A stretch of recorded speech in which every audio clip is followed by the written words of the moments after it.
And Beckham saw Sullivan off his line. Oh! This is a private member's bar. That is absolutely phenomenal. Exclusively for the supporters of the greatest football team in the world. Cleared, Giggs with a shot. Sheringham! Manchester United. Beckham into Sheringham. And Solskjaer has won it! And welcome to another episode of the Biggie and Smalls podcast, your ultimate source for everything Manchester United.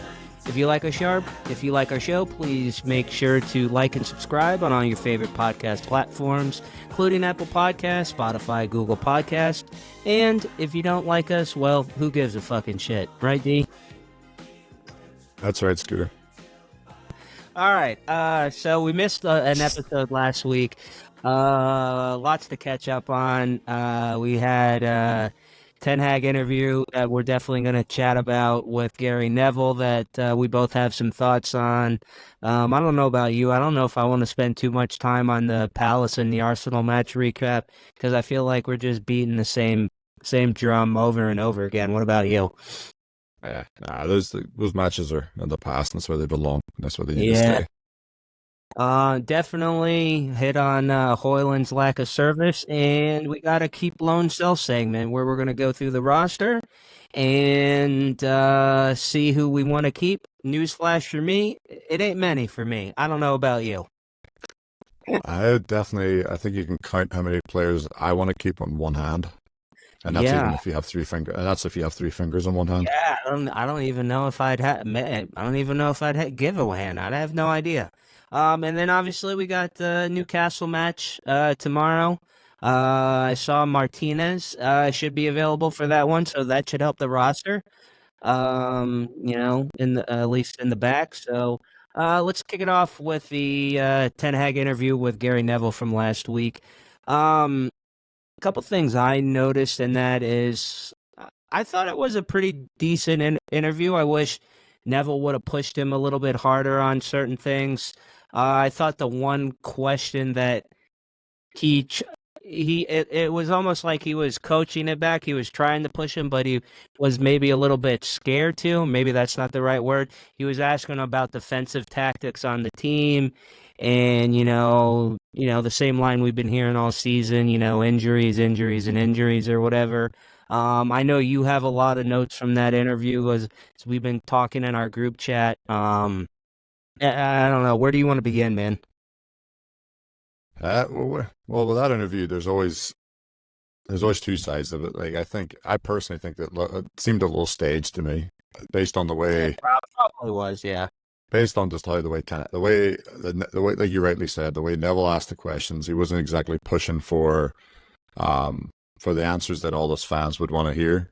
He wasn't asking the questions that we as fans wanted to ask. So it seemed a little staged. But like you're right, Keith, he straight away every time Ten Hag was saying, "Well, you go through these injuries, you go through injuries, everybody goes through injuries." I hate to say Liverpool went through some severe injuries. Everyone goes through injuries, but it's a clear lack of cohesiveness across the board with the team. So with that, I have a whole bunch of notes on them. Like just straight off the bat, when he said that he didn't exactly say. He said Ten Hag started off the interview with, "Well, when you're one of the biggest clubs," and then he goes maybe second or third in the world. I'm like, I actually went back and listened to it, and I didn't catch this. And after I was looking at our text exchange, that's a really good point.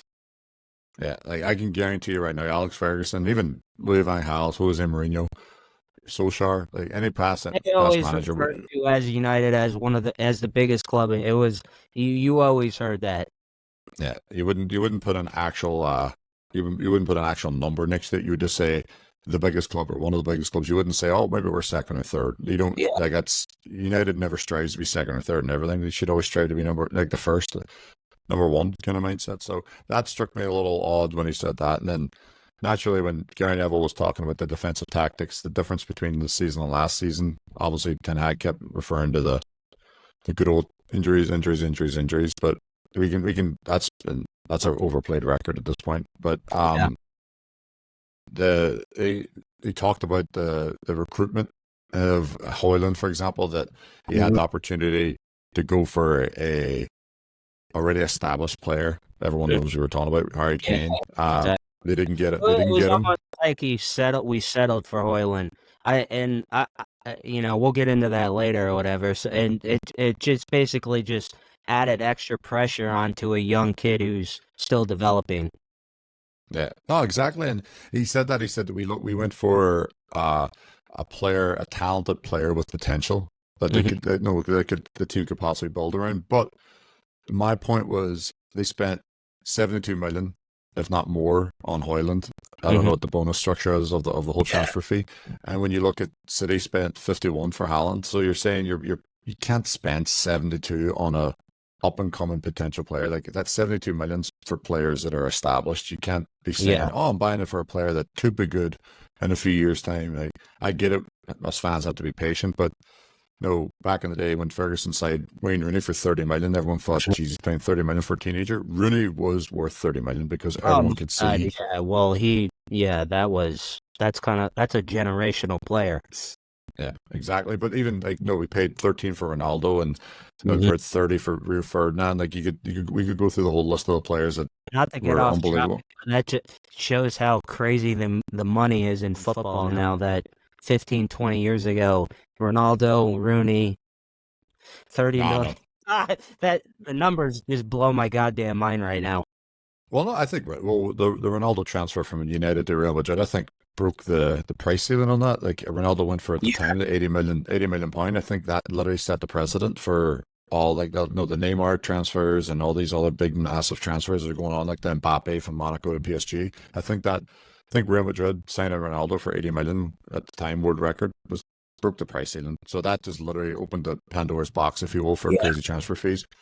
But yeah, United paid a hefty fee, so it put a lot of. He said it was a potential, a player with talent, a potential player with, that could end up becoming the next big forward. But I read something earlier that Gary Neville said that about Hoyland, that he'll never be a Haaland, an Aguero, a Van Persie, or like one of those renowned Premiership, but he could be a Ollie Watkins.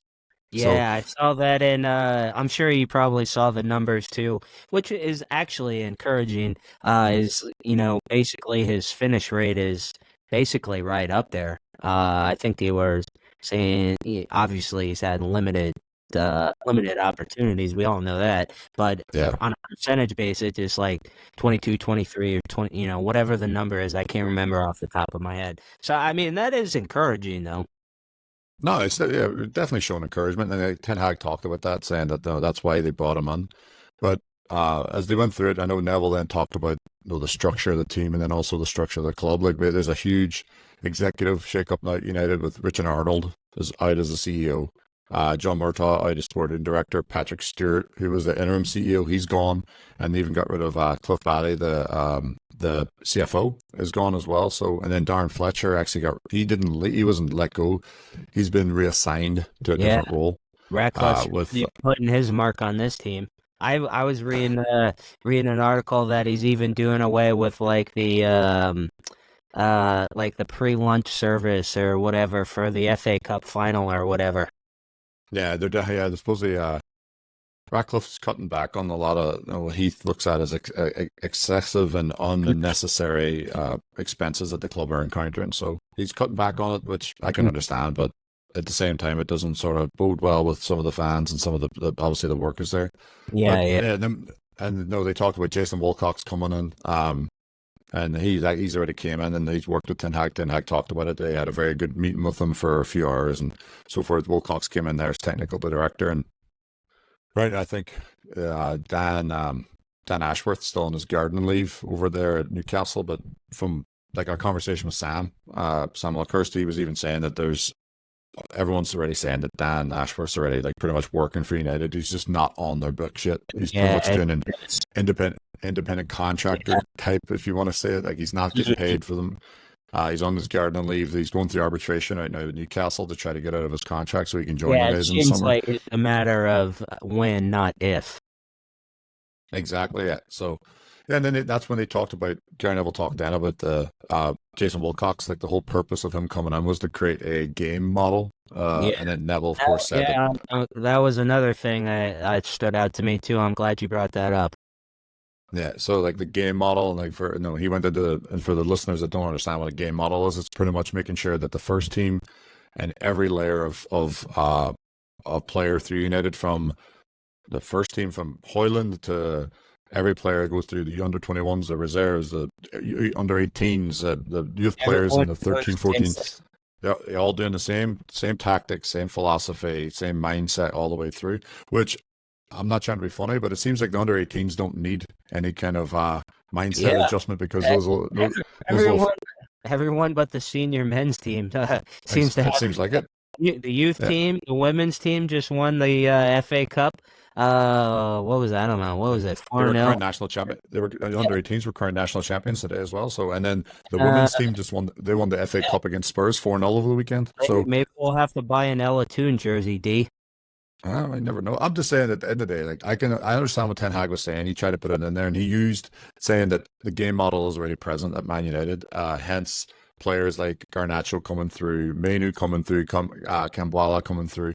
That's youth players that are coming through that are playing the same philosophy and all that kind of stuff, going through the levels, going through the different age groups. And he used that as almost like the catalyst of, it's there, the game model's there. So, but it was just strange to hear Gary Neville saying Jason Wilcox has been brought in to establish the game model, but then Ten Hag sort of had a rebuttal to say, well, no, there is a game model already here. So what is Jason Wilcox's role then? As if he's coming to do the game model, or is he going to? Because right now, based on this, we just talked about the success of the under 21s, the success of the under 18s, the women's program is doing unbelievable. So, no, they just won their first FA Cups and being integrated into the actual into Man United as a club, and they've been doing brilliant. So it's sort of quite. I even heard our favorite Glazer was at the women's final. Avram, he made a rare appearance. Well, according to what I've heard, is that like the Glazers claim that they don't like to come to Old Trafford because of the hostile atmosphere. Yeah. So I think it was like his first match in like over a year or two or something. Yeah, probably. He can fuck up Tampa for all I care. Yeah, that's him just trying to think that, I'm going to show up to a women's match and that'll get me back on the fans' good side. It's you can do a lot more than that to get on back on our good side. You can fucking burn in hell for all I care. But anyway, but Ratcliffe came to the United match against Arsenal, and then the Glazer went to the women's match. But back to the theory on Wilcox being brought on. Like, I think Wilcox has been brought on. He's obviously coming as technical director. I think he's going to actually try to establish a better understanding of not only recruitment, but also to ensure that there is somewhat of a structure. I don't know if they're going to do a good cop, bad cop mindset there, where maybe Wilcox might hold the players accountable. Like, Wilcox was a Premiership player himself. Yeah. So he. And to be honest with you, I mean, we are missing that. I mean, there's definitely. Well, I agree, because like the way I look at it, Ferguson was that good cop, bad cop. Yeah. When it came to the players, like, he could give the players. And he also had captains to people like Roy Keane or whatever, and you would never fucking cross any one of those players. There was always somebody there to step in and say, all right, get your shit together. Well, exactly. Like Ferguson set the standard, and they made sure that they could regurgitate it so everyone understood. But in terms of when it comes to the manager and like the lack of respect that I see, you can see you see like Sancho, for example, didn't respect Ten Hag. Ronaldo didn't respect Ten Hag. Yeah. That's players that seem to have somewhat of influence, because like you see Rashford's performance has dipped. So my thing is this new technical director and Jason Wilcox going to come in and Ten Hag be the good cop, and that Ten Hag be the bad cop, that Ten Hag be the disciplinarian, and Wilcox is the man that puts his arm around the shoulder of some of the players, or no coddle, blah blah blah. Exactly, because from what I'm hearing right now is that if Ten Hag is sacked in the summer, which based on the last two performances, I think it's almost a foregone conclusion that he's Louis van Gaal 2.0. I don't think that, based on current performances, I don't think they'll even have a sniff at the FA Cup against City. Based on the way City's playing, City seem to literally hit the right stride of performances. I don't. They're just completely stunned if we got a result there. I mean, anything could happen any day, but based off of what we've seen, I'm not expecting much. Nah, I'm not either. So they talked about that. They talked about the game model. Ten Hag sort of rebuked back on it and said, "Hey, it's the game model's already here. Look at Kobe Manu, Garnacho, Kwambala's evidence of that. The United youth team success is another example of the fact that game model's there." But the one thing I did think was interesting that Neville did sort of poke him on, but he didn't really go as deep about it, was he said that when Ten Hag first joined United, and he was asked, why can't you replicate the football that you had Ajax play here? And he said, yeah. I can't do it because I don't have the players here. And that's why he went after Frankie de Jong he literally pushed for him. So, and he obviously didn't get him, so he had to go for plan B, but it seems that he does have an idea of what he wants to do. But when you look at the players he's brought on now, and he said, back last season, I can't play the same football because I don't have the players that play that kind of football. I need technical players, gifted players like Frankie de Jong. Well, Donny van de Beek was on that team at Ajax, and he can't seem to get Donny van de Beek to play football to the same standard. He's struggling to find a new club, I believe. Oh yeah, he's coming back. They ended his loan early, so more likely he'll leave in the summer. I think his contract's up in the summer. Varane just left. He just announced he's leaving, so the man's made of glass anyway. So his best years are behind him. He'll probably end up going out to Saudi Arabia or MLS. I think that's more than likely he'll go to Saudi Arabia, pick up a big fat paycheck, and then end up in MLS playing for a couple of years. Yeah, Miami maybe. Probably. Who the hell knows? Maybe in LA. Yeah. But yeah,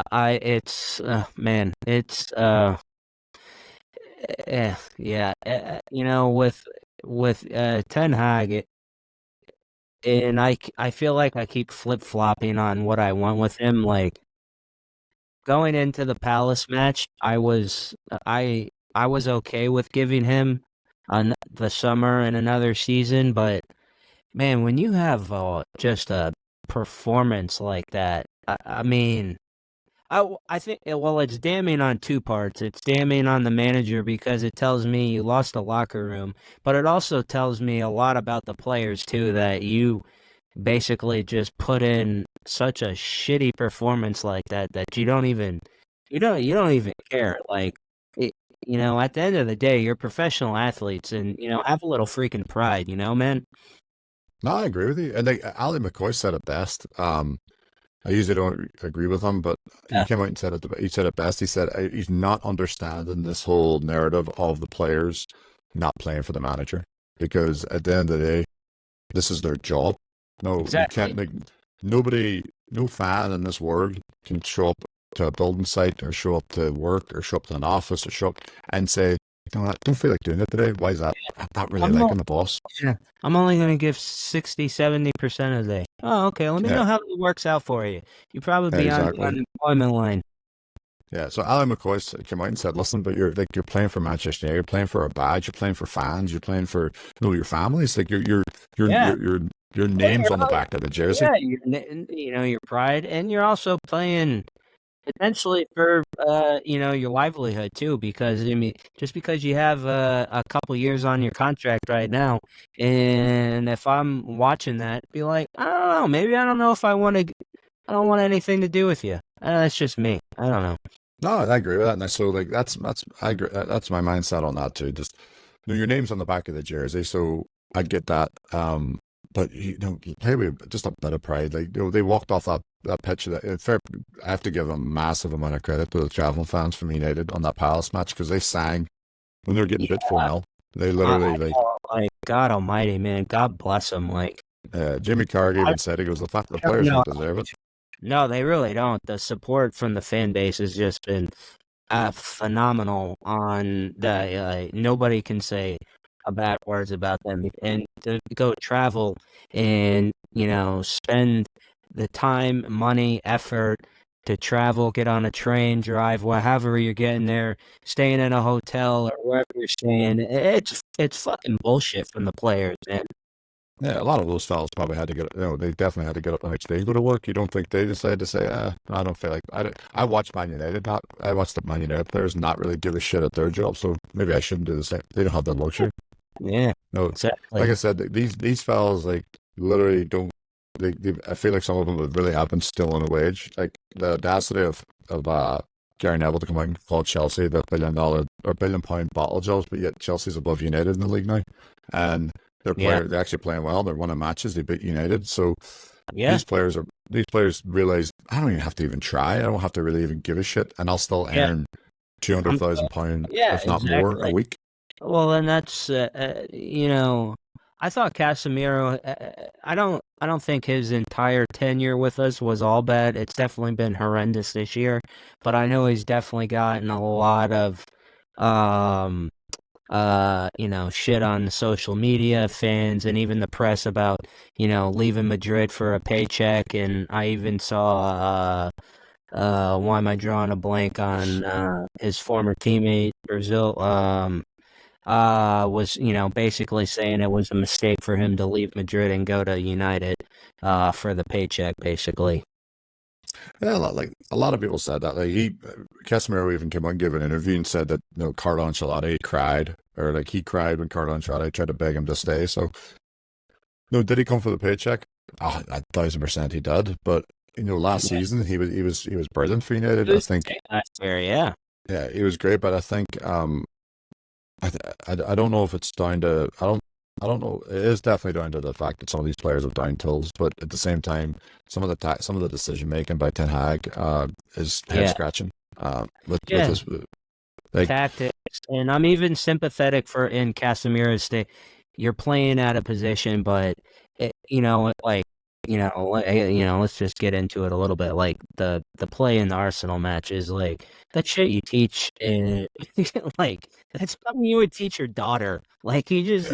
That's like 101 shit.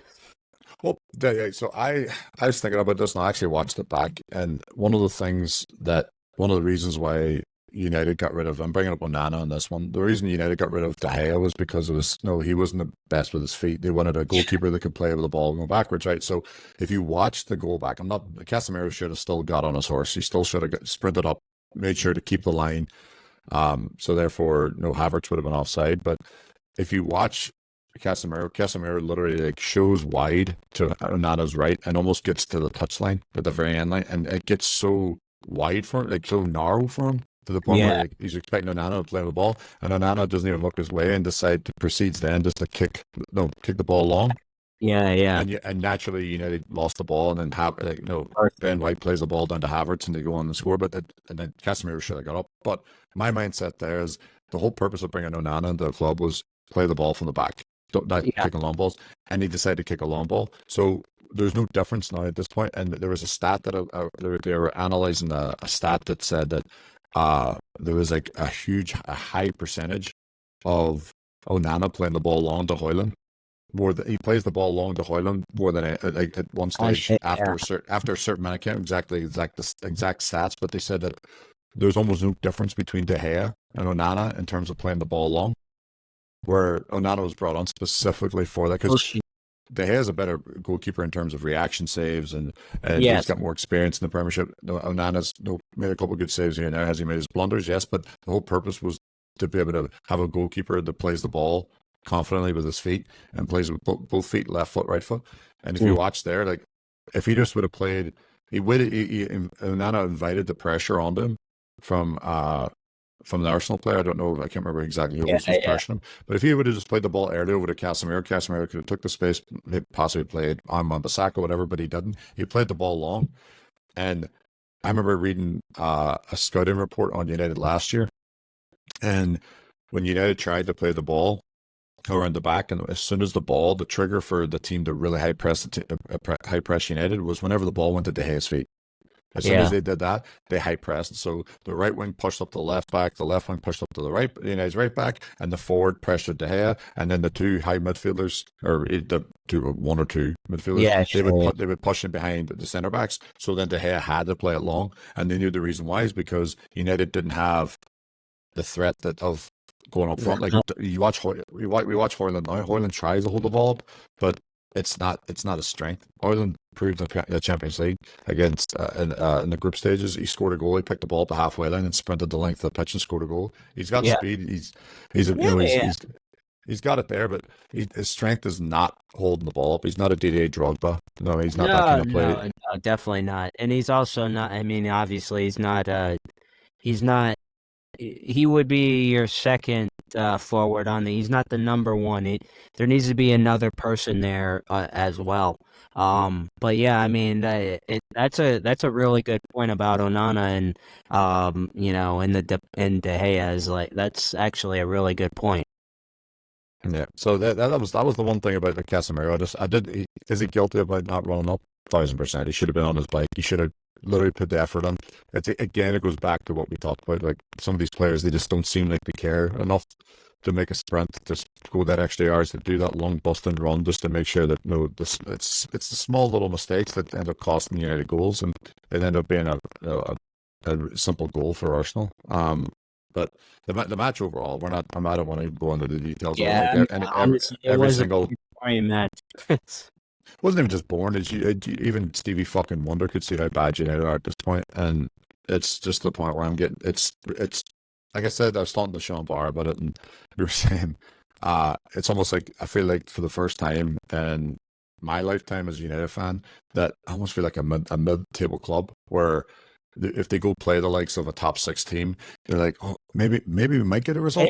We might get a draw. You never know. It's almost we are a mid-club team or mid-table team. That's what I'm saying. We're a mid-table club now at this point, because like we're going into matches thinking, like I thought Arsenal were going to win 3 or 4-0, and that, like, I've never in my life thought I would ever think that of Arsenal coming to Old Trafford and I'm giving them a 3 or 4 goal advantage before kickoff. Yeah, but honestly, that's where we're at this point. Yeah, losing only 1-0 is like, oh hey, yeah. We only gave up 1 today. Yeah, but yeah, so like, wasn't it that 19 total losses on the season, right? It's 9. 9 at home and 19 total for the year, right? Something like that. I think they've 19 is the total losses, and it's like the most since like the season of 1981 or something. Or 18. But no, it's like back to like the Dave Sexton kind of era. No, at least Tommy Dock too. Like Tommy Dock won the FA Cup, but and then obviously we moved on then to Ron Atkinson. But it seems that this might be it's very Louis Van Gaal type feel for me, where Ten Hag, he's going into the FA Cup, and the only difference is United went into the FA Cup playing Crystal Palace. They're going up against a juggernaut in Man City. If the players really care, they don't have to care about the manager. No, I seen, speaking of the manager, seen that absolute fucking arsehole Jason McAteer comes out. He says he's an Irish fella, play for Ireland, but he has the biggest Scouse accent I've ever heard in my life. But he came out and said that he bumped into a Man United star because he lives in the same area as him. And he didn't give a name, of course, because this is a completely fabricated fucking story. But he claims that he met with a Man United star who's a really good young lad, and he told him that he goes, what's going on with Ten Hag? And he goes, oh, he's going out the door. And he goes, okay, well, who's going to come in? And he named a manager. He goes, nope. Graham Potter, nope. And he goes, Garcetti. He goes, yep. He goes, players get this inclination where it comes to managers that they can replace managers and all this kind of stuff. So, yeah, I know we talked about this in a text about Southgate. I want nothing to do with him. Nah, I don't. I agree with that one other podcast we watched. The guy made an absolute brilliant analysis of Southgate. He's had an unbelievable talent pool with England, and he's got them to a final, and everyone's like, oh my god, he got them to a final. And no, they still haven't won a major tournament, and now they're losing matches. They lost to France there at home 2-1, and they're not the invincibles anymore that they think they are, and they're going in now to the Euros. And every major tournament we hear, no football's coming home in the World Cup, they're going to win the Euros, so we'll see. I don't want him anywhere near United either. I think he was nepotistic, if that's a word. Yeah, nepotistic. Yeah, I agree with you on that, 100%. I think it was a Nepo hire at the FA. No one else wanted the job. They understand the strains that comes with the job, so they decided, we're not going to do it. But I don't want him there. I don't want him anywhere near United. I think personally, I've said this to Sean. I don't know if I said it to you, but I would like to keep an eye on this Pochettino situation at Chelsea. Because just keep an eye on him because he's got a Premier League experience. When he get teams to play, Chelsea are finally starting to play decent football under him. Given the fact that it's a Frankenstein type team, they're just throwing players together and saying, "Here, go for the best." But yeah, I don't know. I think the impact of the last two results for United this season is that it was what we expected. Now, are we going to see a change against Newcastle? I don't think so, but we'll see what happens. It's going to not having European football can have what's going to end up happening is that if you don't have European football, you usually have to either pay over the odds on a transfer fee or you have to pay over the odds on wages. Players aren't going to. So United are going to have to change their business model here. They're going to have to go after younger players who actually want to try to make a name for themselves instead of just a player coming in saying, instead of a player coming in saying, I want more money. Like, let's be honest, that's the way we went through that with the Van Gaal. Yeah, we've been doing this same model for I don't know, forever. It hasn't really got us much. I mean, it got us a Euro, got us an FA Cup, right? Yeah. Yeah. And I think that's about it. Am I missing something? Yeah. No, that's about it. Mourinho's won the League Cup. He won the Europa League. Ten Hag's won the League Cup. We got to a Europa League final with Solskjaer, lost it. We got to the FA Cup final last year against City, lost it. So no, we've gotten to finals. But like I said, Gareth Southgate is getting revered as being the next big thing as managers, but he's gotten England to a final. Ten Hag's got United to 3 finals in 2 years, so there's no difference there. No, it's not. I mean, at the end of the day, we're Manchester United. We're not just trying to get to a final. We're there to win trophies. Yeah, no, exactly. And but we talked about it earlier with when we talked about the interview. But I do want to go into more details of what we talked with Hoylan and the lack of service he's getting and just how it's been dismal. Yeah, and to bring up, there was an article earlier in the week, I believe it was yesterday or a few days ago, about basically certain players on the team not wanting to pass the ball to him. My initial reaction, I know the journalist who wrote this article has gotten a lot of slack from fans and different people. I mean, whatever it is, what it is. I'm not here to go down on that. But honestly, my initial reaction is like, who is this player, Marcus Rashford? Not that I know that, but who is anybody in that locker room to say they're not going to pass it to someone? First of all, I think it was our buddy Ben Mitchell in our chat says, yeah, they don't pass it to him because they don't know how to. Exactly. No, I agree. Like, I think it's funny how they can pass a story, but they can't pass the ball. No, I think that's pretty. They can pass secrets from the locker room and stuff like that, but they can't pass one. I like the fact that that's the kind of stories that are coming out, and I don't believe them. But if that was to be true, I've been in a locker room, but played collegiate sports, played soccer here in America, but I would never think anyone would turn around and tell somebody else, I'm not going to pass to you because I don't have confidence in you. Yeah. If your teammates leaking stories about you, and I mean, nothing would surprise me at this point, but I mean, Jesus Christ, that's like, I wouldn't want that person on my team. Because that's the type of shit that you keep in house, and it destroys teams.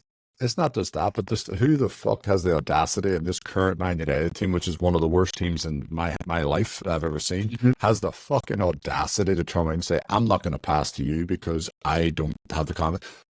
No fucking fan has the confidence in any of these players. Like, I would rather go and go out to Piccadilly fucking Gardens and pick up a fucking alcoholic on the side and play him over Rashford any week.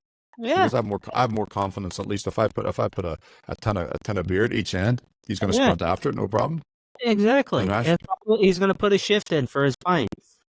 To come out and say that they don't have the confidence, the fact that the one of the top goal scorers comes from the midfield, like McTominay scored a couple of goals, Bruno's couple of goals. Like Rashford has like what 2 goals to see. The one goal I remember him scoring, like the acts of memory, was against City.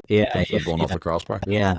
Other than that, he tries to do schoolboy stuff where he thinks I'm faster than everybody. I'm just going to go around him. But Hate the Hoylan, I think. Yeah. Here's is Hoyland's role. They went like this is where I'm confused with Ten Hag when his interview when he said, "Oh, we signed him because he has potential." You don't sign a player with potential and then put the entire weight of leading Manchester United's front line on your shoulders. Yeah. You just don't. You just don't do that. Like you don't do that. You break them and you sign an established player. Like I don't understand. Like I would have kept like everyone hated, but I would have kept Weghorst.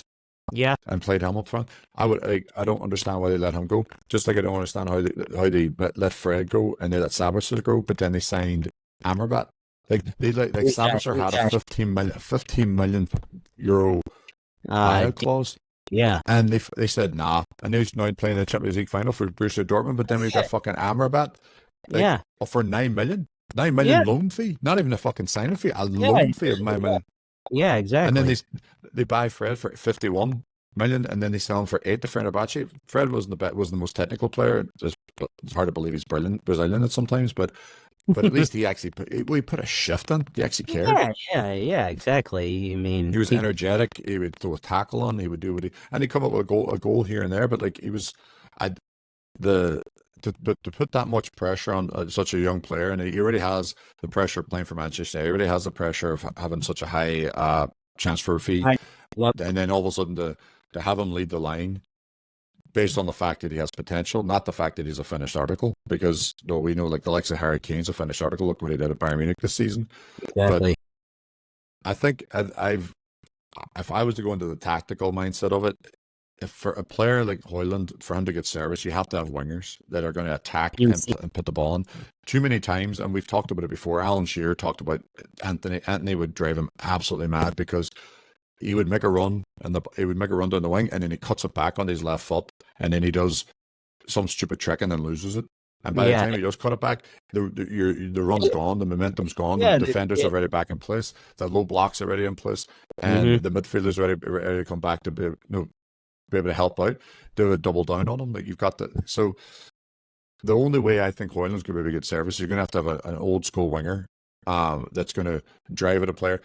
But along with that, you need wingers are going to drive at the defenders, but you also need to have outside like the wing backs to actually overlap, to give a second dimension of going forward. Because right now Ten Hag has this infatuation of putting Dallo in the midfield when he goes forward, or and then Armand Bissaka doesn't know if he needs to go forward or does he stop. And then when he does, when the Armand Bissaka does get an attacking third, he doesn't have the technical ability to whip across him or the wherewithal to be able to say, "Don't I'm going to take this player on. I'm going to get into the box." Like if you watch some of the teams that are successful right now, Trent Alexander-Arnold for Liverpool bombs forward. Andy Robertson on the left side bombs forward. At City, Kyle Walker bombs forward. I can never pronounce his name, but he just scored. He should have scored a hat trick the weekend. The Croatian defender from Man City, Guardiol, I think his name is Guardiol. He bombs forward. He got 2 goals this past weekend. So, like that's what you need. You need. Like, that's why I think Luke Shaw was such a huge key. He would definitely add that dynamic to the team, and he's 100% missing. Your team is 100% missing that dynamic, but my God, it's so apparent. I'm not defending Rashford by any means what I'm about to say, but I do think that he misses having someone like Luke Shaw playing with him, because with Luke Shaw overlapping or at least attempting to make a run, it allows Rashford to get isolated one-on-one with a defender, so therefore he can possibly beat him.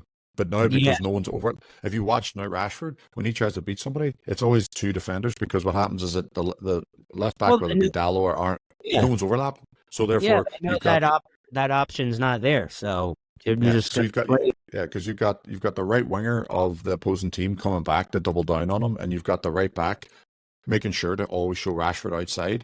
So when Rashford does try to go down the wing, he can't get across him. He tries to cut back inside. That right winger has cut that off. So they understand that they've literally isolated him away from anything from his strengths, which is one-on-one kind of attacking mindset. So, and the right side, it is what it is at this point. Like Anthony, Yeah. Anthony, I don't think's going to last. I did you, by the way, speaking of him, because he, when Ten Hag, I can't remember. Play left back. Yeah, did you see that video of him on social media? I did, and I seen. Oh my God! Like seriously, man! Like get over yourself. You're not even any good. Yeah, he should thank his fucking lucky stars he's on that pitch. He should be literally thanking Ten Hag for saying like the fact that he's able to walk on Old Trafford in general and to actually play. Like, I don't even think I wouldn't even start him in the final. Yeah, we'll see. I don't know what's going to happen at this point. But with Hoylan, I do feel genuinely bad for him at this point because I do think he does have potential, yes, but I think the recruitment at United has failed miserably here. I still don't understand the Region terminating his loan when he was on loan from Spurs. Yeah. I don't understand that. But what I've heard and what I've read is that they're putting a lot of blame on the head of medical science there at United. I read O'Driscoll. Yeah, I read an article that Ratcliffe is, doing basically a deep dive and trying to figure out what's going on there because, as I know, we've both brought this up on previous episodes, is like, I know injuries are a freak thing, but when you have that many, it tells me there must be something going on there. Like, what are you not stretching enough? Are you not, jogging enough? Or warming up? Or are you rushing players back because you're so desperate? There has to be more to it. No, there is, and I guess I said like we talked about it in our group chat that this past September, the United hired the former medical doctor from Arsenal, Gary O'Driscoll. They brought him back. They brought him in 2023 of last year in September and made him head of sports medicine at Man United. And it's been downhill ever since. Like I have never seen so many injuries in my entire life happen to United. September of 2023 is when he was on, and it's too coincidental that as soon as he came on board, that all of a sudden these injuries kept piling up. Like Mason Mount has hardly played since joining. Malacia is MIA. And then from what I've read is that when he was at Arsenal, it was very similar. They were having a lot of injuries, and there were players that were getting rushed back. They weren't coming back, and that's all of a sudden he leaves Arsenal in September of 2023, and all of a sudden now like they were challenging for I think the league's over. I think City's going to batter West Ham this weekend. But no, they were saying that from what I read on the reports on the medical side of things at United, that Shaw was rushed back too soon. He hurt his hamstring again, which it is what it is. But also Martinez was rushed back earlier this season and re-aggravated that I believe it's a metatarsal injury he has on his foot. I believe. So I'm hearing that like the medical staff at United are they're not really doing their due diligence. So that's also hurting the dynamic of the team. And we'll see what happens. But Ratcliffe's going to come in. He's got a lot of Yeah, I have a lot of confidence in him. I mean, I'm encouraged by what I'm seeing. Obviously, I know he cares, unlike the Glazers. So, I'm excited, eager to see what he does. I think I mentioned the one thing I think I was a little bit disappointed of, which I think could kill morale, is like you're changing things up the way. For the FA Cup final and paying that employee stuff, I don't know. That didn't really sit well with me. But I mean, it's still early days for him, so I'm not gonna, go overboard on that. Yeah, no, and put it this way, like I think they're making a bigger deal out of that than ever. Like everybody's tightening their budgets at this point, so. I doubt. But also, here's the thing: he's coming he's a 25% minority stakeholder. He's coming in mainly on the football side of things. So, I'm sure those decisions weren't just made by Ratcliffe. He obviously would have had to take it to the board. He would have had to get approval from the majority stakeholders, which are the Glazers, also to make that happen. He can't come in there and No, it's Yeah, like it's not like he has carte blanche. yeah, like well, the best analogy, and I said it to JP earlier, is like when we were talking about this, is like it's like if you rent a room from someone's house, it's a 4-bedroom house, and you rent one room, so you have technically 25% of the rooms. You can't go in there and all of a sudden start deciding to paint the whole house. No. Just because you rent it, they're going to turn and say, "What the fuck are you doing?" So it's the same mindset. Like there's a lot of stuff that's going on. I'm sure, though. For all we know, the Glazers could have made that decision, but Ratcliffe's like, let me be the target for now. Yeah, Like, I'll take the heat for you. yeah, I'll take the heat. People already have a million other reasons to not like the Glazers. I'll take this one. Nah, no, they look like the whole family looks like fucking shapeshifters. But what the hell? But nah, but with Hoyland, I hope we can get a better structure around him. But I do think Ten Hag needs to adjust his tactics. I do think not having outside backs attacking, not having the support that he needs. Like this past weekend against Arsenal, you could see him. He was trying to hold up the ball, but then when he was holding up the ball, there was no support. Like, Did he have a couple of chances? Yes, but again, like he had that one chance in the first 10 minutes, I believe. I think Arsenal. McTominay won the back off Partey, and he slipped and put over the bar. Him and I think Garnacho, which he didn't really have a great game, but him and they were the only ones who really had any opportunities, really. Yeah. Yeah, I would like to see more connection between Garnacho and Hoyland as well. I would like for Hoyland but again, I don't know what they're doing in training because I'm not there. But I just from watching on the match, it seems that Hoyland's told to stay central. But if you have a player like that, if you watch any top-notch centre forward, the Alan Shearers of the world, the Didier Drogba's, even the Sergio Aguero's, like if they have to stay central, they're getting service into the box. Yeah, and they're also getting support from. If you look at any top forward that ever played, look at Fernando Torres, right, centre forward for Liverpool. He had supporting him. Steven Gerrard was right behind him. Didier Drogba had Frank Lampard coming up right behind him at all times. Sergio Aguero had little David Silva coming up behind him all the times. Right now at City, Haaland's got Kevin De Bruyne, Bernardo Silva, Phil Foden's coming on the scene. Like he's got all these supporting casts that are coming up behind him. Whereas Hoyland has who? Like Hoyland has literally, like, he doesn't have that. He doesn't have like the best striking partnership I ever witnessed in my entire life. And Ferguson said the 1999 team, he had the 4 best forwards in the world, and the reason why is because they were so connected. Like you had Cole and York, like they could read each other's mind. They were unbelievable. Then you take those two out and you bring on Teddy Sheringham and Solskjaer. They were unbelievable together too. They were like just a well-oiled machine. We're not seeing that cohesiveness with Hoyland and anybody in the pitch right now. I don't see Hoyland really connecting with people. And like I read the same report you did that supposedly Hoyland went to Ten Hag to complain that Bruno isn't passing the ball to him enough. And then Dallo supposedly him and Dallo got on it earlier in the season, and Bruno supposedly took Dallo's side because they're both Portuguese, and then that created a little bit of a discourse between Hoyland and Bruno. And I'm like, this is fucking childhood. This is like high school shit. Like you're grown men, you're professional athletes. Like you're there, you're playing football for business purposes. Like you're there to make a living. You're there to win matches. Put all your personal shit aside. Here's a purpose. Speaking of Sheringham and Cole, despise one another. And the reason why, because Andy Cole came out and said when he came on one time for England, Teddy Sheringham was already on the pitch and he was replacing Teddy Sheringham. And usually when a player comes off the pitch and a substitute comes on for him, they usually shake their hands, say good luck or whatever. And supposedly according to Andy Cole, Teddy Sheringham blanked him and didn't shake his hand, didn't even acknowledge him. So since then, Andy Cole fucking despised Teddy Sheringham. But could you tell that Cole and Sheringham hated one another in the 98, 99, and 2000 season? Nope. Wouldn't never even. Right, you want to know why? Because Ferguson wouldn't let that fucking happen, and Ten Hag's trying his best to be like everybody. He's trying his best to be an authoritarian, but also at the same time, like he's struggling to get that nice mix.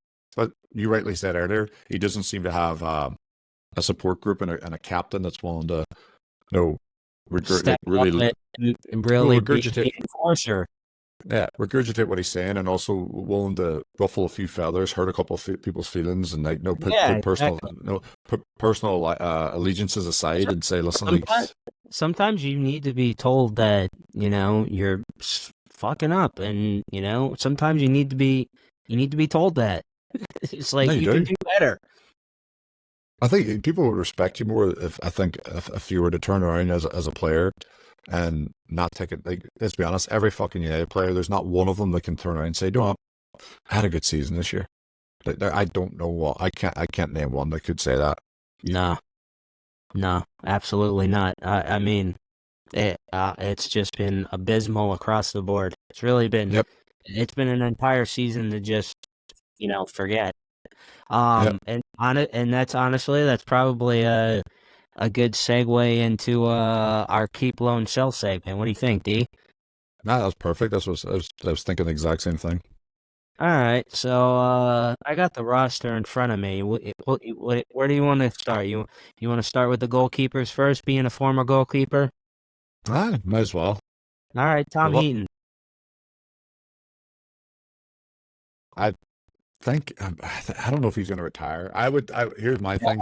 Well, that's a good. I would keep. I would keep him. Here's my thing. This is what I would do. I would give him a Johnny Evans contract. I would keep him for 1 year, but then while he's there, I would encourage him to go off to get his coaching badges to try to keep him at the club to integrate him into the youth system, because he started his career at United. He left, he came back, and he's been second choice. He's been third choice. You never hear any complaints out of him. And No.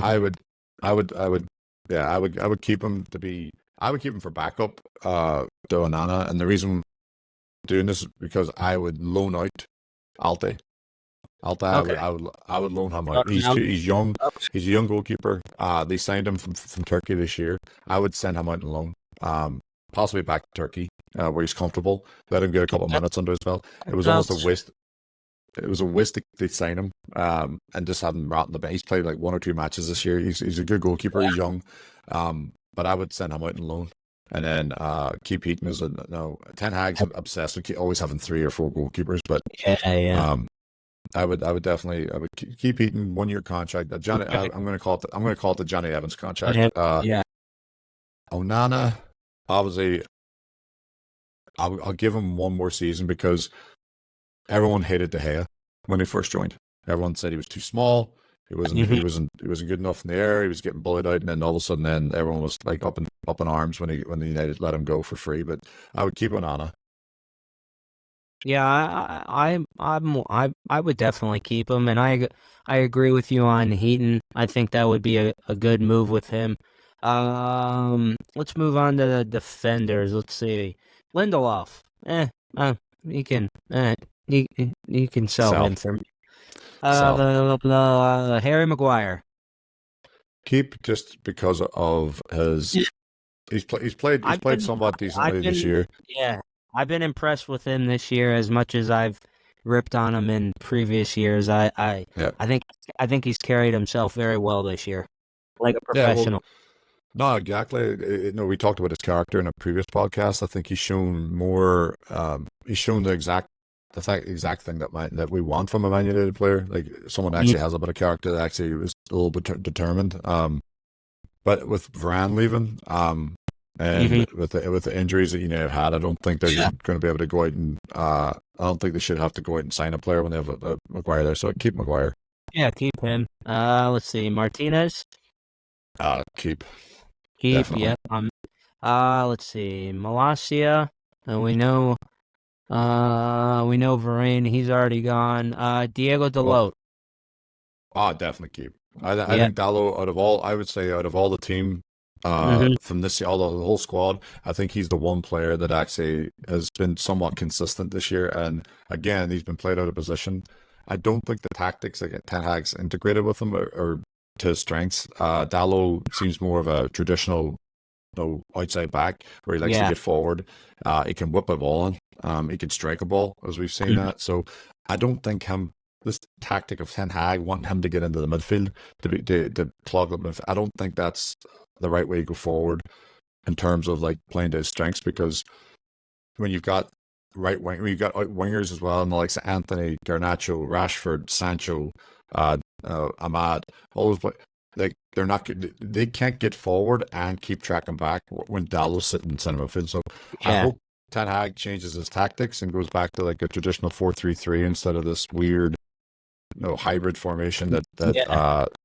Pep Guardiola does with. It was 4-2-3 on against our. Is that what it was Yeah. on? Yeah. It seemed that way. It seemed they played two holding midfielders with it seemed Manu was told against Arsenal. Manu was told to hold, and then obviously then you had Amrabat. Actually, Amrabat I thought played decent Yeah, well he against actually, Arsenal. yeah, he put in a decent match, I thought. Yeah, but considering like that's Amrabat's not caliber, but he played somewhat well. Yeah. But no, so I definitely keep Dallo. And then Hello. Malacia, I don't know what do we do with Malacia, because we have to fucking find him first. Where is he? Yeah, that's kind of why I brushed over. Yeah, you can't keep, sell, or loan somebody when you even know where they are. He's like, it's like where's Waldo? Like, where's Malacia? Yeah, seriously. All right, next on the list, Luke Shaw. I would keep him but my biggest concern is fitness. I like him. It's the injuries for me. Yeah, I agree. I think this next season is his make or break season at United. I think if he goes through another season where he's missing 15, 20 matches because he's out with an injury, then I think that they just need to cut their losses. He was signed by Van Gaal, so I think at this point, he's been at the club since 2016. So he's been here. This will be an 8th or 9th season. He came over from Southampton for 30 million. So I think he's got the money back on him over that time frame. But we'll see. But yeah, this will be his last year. I keep Shaw. Yeah. I think I know the answer to this one, as you've dubbed him, Aaron Wan Berserker. Aaron Wan Berserker. Yeah, sell him. He's an unbelievable one-on-one defender. But at this point, United, based on Ten Hag's tactics, United need a defender who can actually go forward. I think he's handicapped at that point where when he gets forward, he doesn't seem to have any knowledge of. He struggles. He just struggles. Yeah, he doesn't. No. Johnny Evans. Unfortunately, I think he needs to. Yeah. He needs to be sold. I think he showed his age. He showed his age this past year against Palace and against Palace. He was backing up like a crab. He was like literally he just didn't know what to do. It was because you could tell the fear of the speed that was coming at him. And everyone talks about he's a great servant, but he left back in like 2014, 2015. Yeah. So.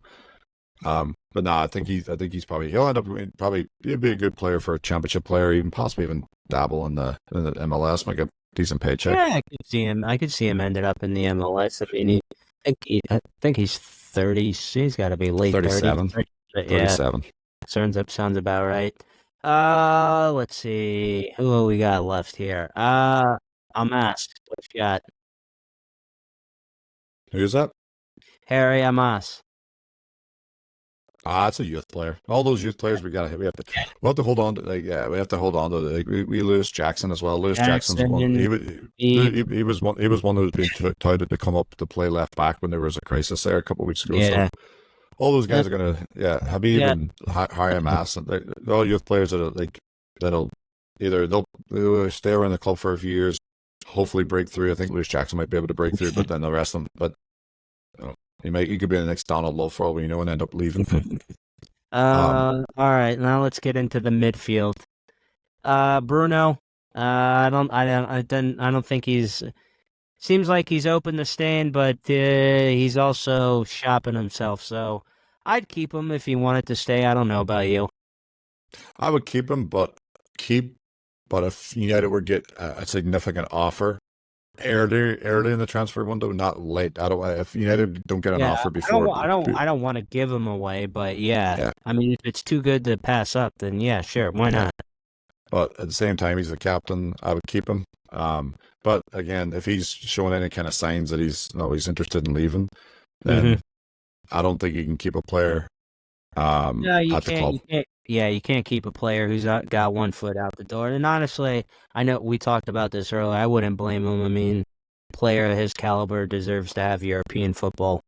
Yeah, exactly. So, let's see who we got. Christian Eriksen. Sell. Yes. Yeah, Yeah, unfortunately, his legs are gone. He's a great player, but Well, though in his day, yeah. but I Well, don't think I don't think he's been the same since the injury. the World. Yeah. Well, I think we're mutual. Casemiro can sell him. Yep, send him. They'll Send sell him him back. to, Yeah, send him to sell him. Ronaldo's team in Saudi Arabia. That's what he'll end up in Saudi Arabia. As I said, I think Uh, he'll do. He's 32, I think, so he'll end up in Saudi Arabia for two to three seasons, and he'll pick up a big paycheck. Probably, I think he'll end up at like LAFC or LA Galaxy.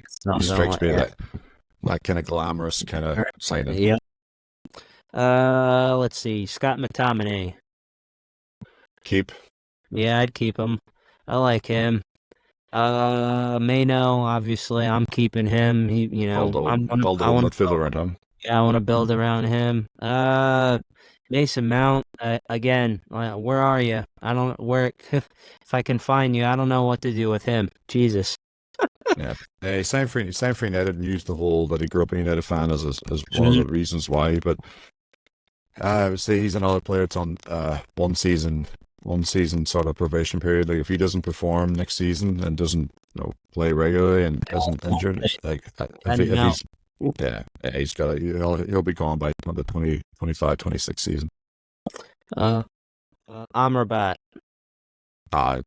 Jesus, send him back to Fiorentina. There's no reason. That was quick. Nah, send him back. Again, and the goal for I would rather see little Amari Forson play, and I'd love to see more of Amari Forson next season. He showed some promise. Yeah, he definitely showed some potential in some of the matches we've seen him in, especially coming on as a sub. Yep. The Liverpool match was one of them, but in the FA Cup. All right. Well, I think this is an easy one. Martial. See you later. I thought he was already gone. Still on the team? He's still on the team. He's another one that's been stealing. He's been stealing a wage at this point. Yeah. No kidding. Rashford. You can. We've been over this a lot. I'd say get rid of him, man. I don't know. I think it's best for all parties involved. Like I would sell, but I wouldn't sell for cheap. I hate the fact that United seem to always be the club that sells players for outside of Ronaldo, but like they don't ever seem to get their money back. Like our relationship, you pull up the transfers we have with Madrid. It's like we send them all these players, but we're always sending them, players at a discount. It's like, well, it's not just them. I think it's everybody. Like they seem to sell players for pennies on the dollar kind of mindset. So yeah, but no, I would say I would keep him if he's willing to. If he was to come out and do an interview and say, listen, like I know this past season was awful. I know I'm better than that, but if he comes out and just sort of has this like narcissistic attitude where he always feels like he's the victim and nothing's ever on. And if an offer came out of 75-80 million, I'll take it. Yeah. I'd see you later. Because honestly, like I read his letter in the Players Tribune, and I was just like, all right, whatever, man. Like you can still go. Yeah, exactly. All right, this is an easy one for both of us. I'm pretty sure. Anthony, see you later. Goodbye. Return to sender. Yeah, go back to Brazil. I don't go wherever. Garnacho, I'm definitely keeping him. He's another one. You gotta build the team around. Let's see. Diallo. I would keep him, and I would try to. I hope he gets more opportunities to play because I felt like in the Liverpool FA Cup match was obviously he scored the winner, but I felt like he was one of he seemed to always be a bright spark. He didn't do too bad this past weekend against Arsenal. But I do want to see more of him. He played well for Sunderland when he was on loan down there in the Championship. I hope next season he gets integrated a little bit more, and hopefully.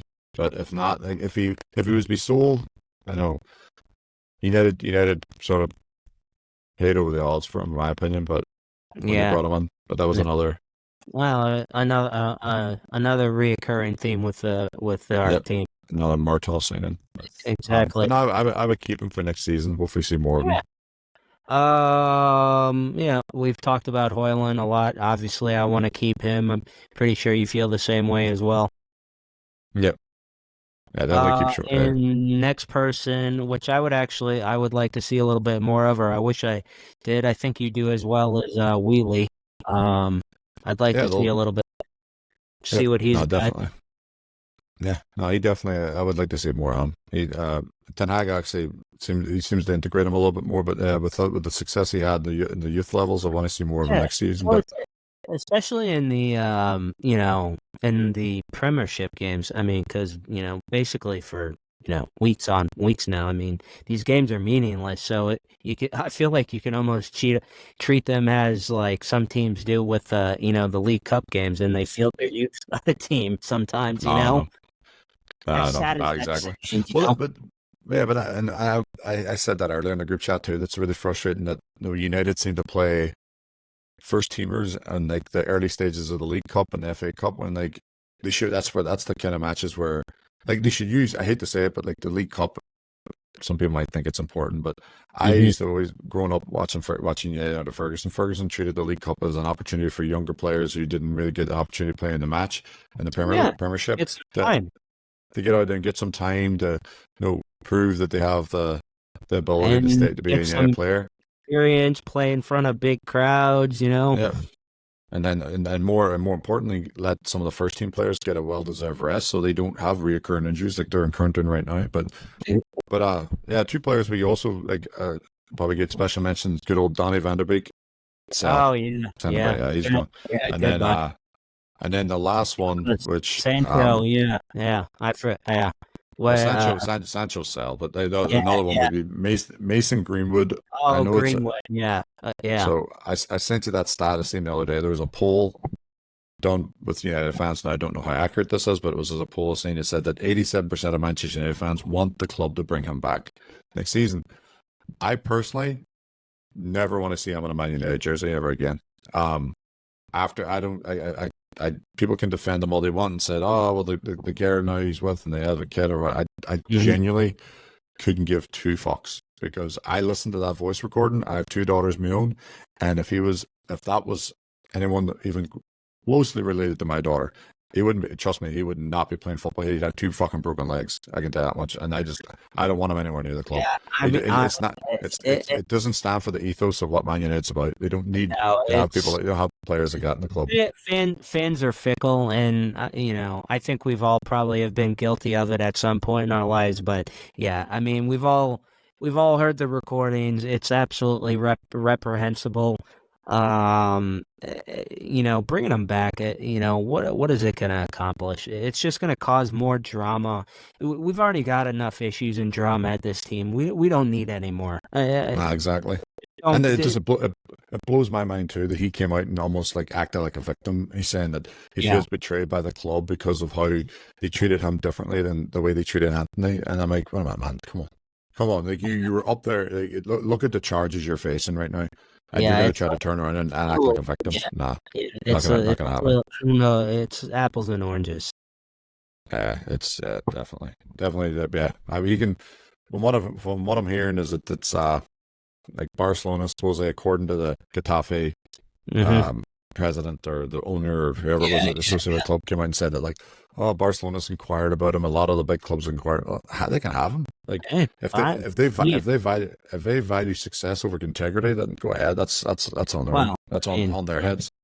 Yeah. Barcelona's had their fair share of issues. So if they want to go down that road, they're more than welcome to. Please. I don't want to revisit that again. This is the same Barcelona that idolized Dani Alves, and we all know how that ended. Yeah, that's a true story. Jesus Christ. Yeah, they idolized that man for long enough. He was fun to watch, but off the field, no need touching that. Exactly. All right, so we got Newcastle tomorrow. D, what's today? Is today Tuesday? What day is today? Monday or Tuesday? I'm losing my noodle. It's Tuesday. All right, so we got Newcastle tomorrow.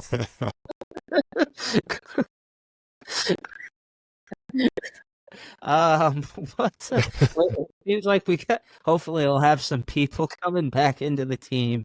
Martinez, which I mentioned a little bit earlier. I think I read he's supposed to be available for tomorrow. Seemed like Bruno might be available as well. Briefly, what's your thoughts for tomorrow's match? Predictions, anything. How do you expect the team to line up and all that sort of stuff?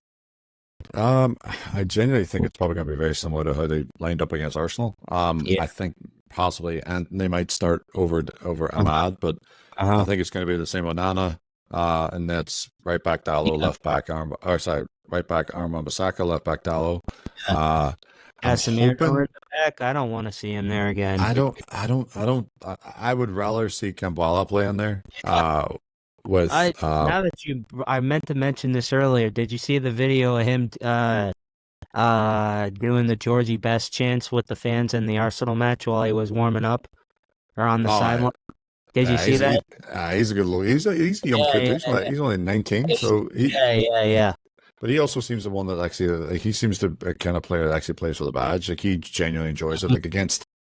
No, in a couple of matches I've seen him, he made a couple of really good last ditch tackles. And the way he celebrated, you swear it was a goal. But that's the kind of player you want in the back line. That was like a Martinez kind of thing. So, but we'll see. I don't want to.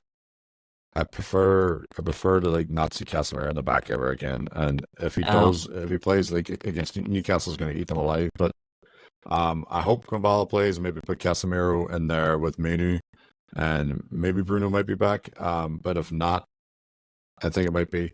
I am not object to playing 3 holding midfielders tomorrow. And that would allow the outside backs to get forward, like I've been asking them. Like play Menu, Casemiro, and McTominay in the midfield. And have almost like an inverted triangle midfield with Casemiro just sitting at the anchor, McTominay and Menu with the legs ahead of him. And then obviously Garnacho left wing.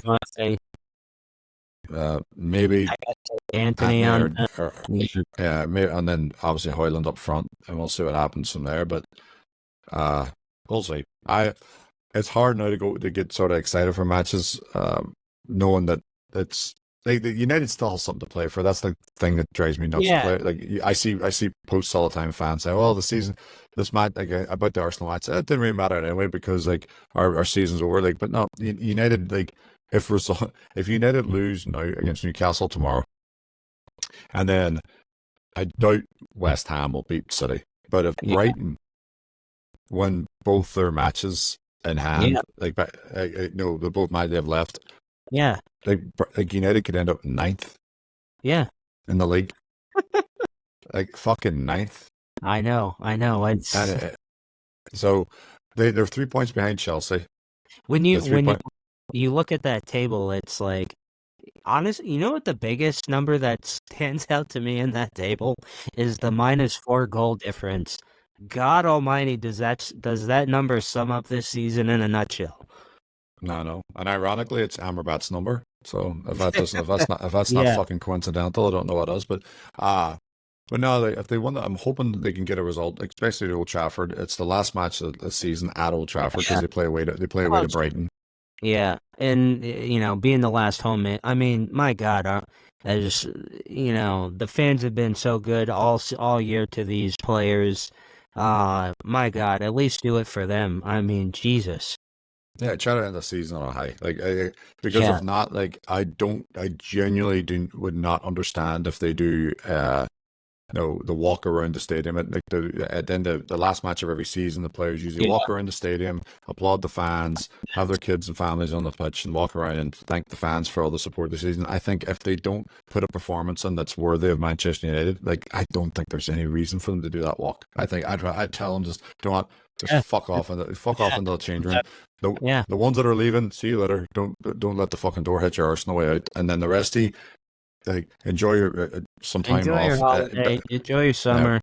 And best of luck if you're playing the Euros. But just don't bother being because at this point the United fans they're not stupid.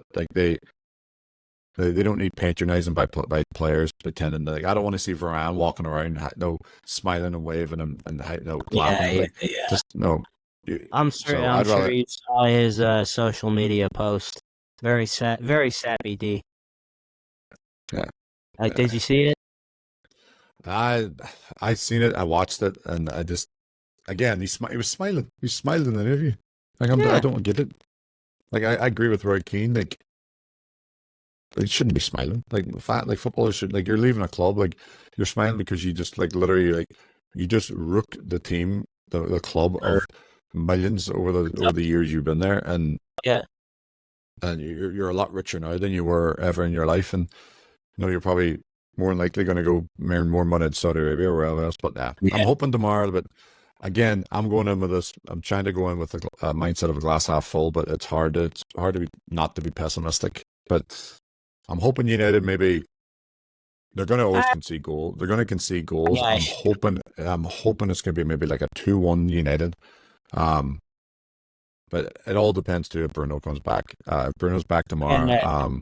If Bruno's back tomorrow, and we talked about this in our group chat as well, it's definitely very noticeable when he's not in the team. Very noticeable. So hopefully he's available. Hopefully he's available for tomorrow. Yep. Yeah, we'll see. We'll see what happens. But I would think, if he is, obviously he's going to want to play regardless. But I would think you want to get a little bit of match fit, for the final too. Because if it's going to be his last year, I want to see him in the final. Yeah, no, and I agree, and that's another thing too. Like United's stuck right now in limbo of do they play their starting the strongest 11 against Chelsea and then also against Brighton, or do they decide let's get these players fit and healthy and get some rest in them and then play? No, geez. Might not be a bad idea to reward some of these under 18s and under 21s with some premiership and say, because right now, as I said, they're 3 points behind Newcastle. Newcastle's sitting in 6th. Right now, United's outside of the European spots. If they beat Newcastle, they'll jump over Newcastle. They won't jump over Newcastle. They'll be level on points because of the goal difference. But they do technically have something to play for. But the last time United didn't have European football was Louis van Gaal's season after he succeeded Moyes. So are we going through another summer like that? Probably. But if they lose tomorrow, and it's another poor performance like we've seen the last 2 matches, then I think Brighton should just expect to see the under 18s and under 21s, because I wouldn't play a single player. No, if they put in a terrible lose tomorrow, just play the under 21 team. Play as many as the young kids as you can, because at that point there's no point. There's nothing to play for in the league. No. So we'll see. We'll definitely get to. Definitely hope for the best, but expect the worst. No doubt about it. Well, I think that's a good place to wrap it up. Man, this went by quick. We've been talking for almost an hour and 20 minutes. We had to make up for last week, so this is 2-1. This is a 2-1. You're welcome, people. Twofer, yeah, exactly. And if you don't like it, well, who gives a shit? But, all right, well, thanks for listening to the Biggie and Smalls podcast. You're all things source from Manchester United, and we will talk to you next week.